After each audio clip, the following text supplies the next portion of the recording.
బస్సులో ప్రయాణిస్తున్న ఒక వృద్ధ ప్రయాణికుడిపై మహిళా కండక్టర్ దాడి చేసింది. ఈ ఘటన కృష్ణా జిల్లాలో వెలుగు చూసింది. కొందరు వీడియో తీసి వాట్సాప్ గ్రూపుల్లో షేర్ చేయడంతో వివాదం మరింత పెద్దదైంది. ఇందుకు సంబంధించిన వివరాలు ఇలా ఉన్నాయి. పాట్ల వల్లూరు అంబేద్కర్ బొమ్మ సెంటర్ వద్ద పెద్దిబోయిన మల్లికార్జునరావు అనే వృద్ధుడు ఉయ్యూరు వెళ్లేందుకు బస్ ఎక్కారు. టికెట్ కోసం మహిళా కండక్టర్కి 200 రూపాయల నోట్ ఇచ్చాడు. పెద్ద నోటిస్తే ఎట్లా అంటూ ఆమె అభ్యంతరం వ్యక్తం చేసింది. దీంతో ఇద్దరి మధ్య మాటల యుద్ధం మొదలైంది. చిల్లర లేదని బస్సు దిగిపోమంటూ కనకదుర్గ కాలనీ వద్ద మహిళా కండక్టర్ ఆ వృద్ధుని కిందకు దించేసింది. ఈ క్రమంలో మాట పెరిగింది. ఒక్కసారిగా ఆ మహిళా కండక్టర్ వృద్ధుడిపై దాడి చేసింది. ఈ ఘటన వీడియో తీసిన స్థానికులు సోషల్ మీడియాలో షేర్ చేస్తున్నారు. అది విపరీతంగా వైరల్ అయింది. అయితే సదరు మహిళా కండక్టర్ తోటి ప్రయాణికులతో చాలాసార్లు దురుసుగా ప్రవర్తించారని ఆ గ్రామస్తులు అంటున్నారు. ఇప్పటికే ఆమెపై ఉన్నతాధికారుల వద్ద ఫిర్యాదులు కూడా ఉన్నాయి.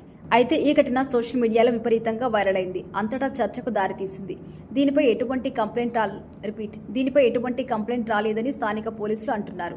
Uyyuru RTC depot incharge manager Peddiraju స్పందిస్తూ ఘటనపై పూర్తి సమాచారం సేకరిస్తున్నామని, బాధ్యులపై చర్యలు తీసుకుంటామన్నారు. ప్రయాణికుడిపై దాడి ఖండించారు. అయితే ఇప్పటి వరకు ఆర్టీసీ సిబ్బందిపైనే ప్రయాణికులు దాడి చేసేవారు. ఇప్పుడు ఆర్టీసీ సిబ్బంది ప్రయాణికులపై దాడి చేయడం విశేషం.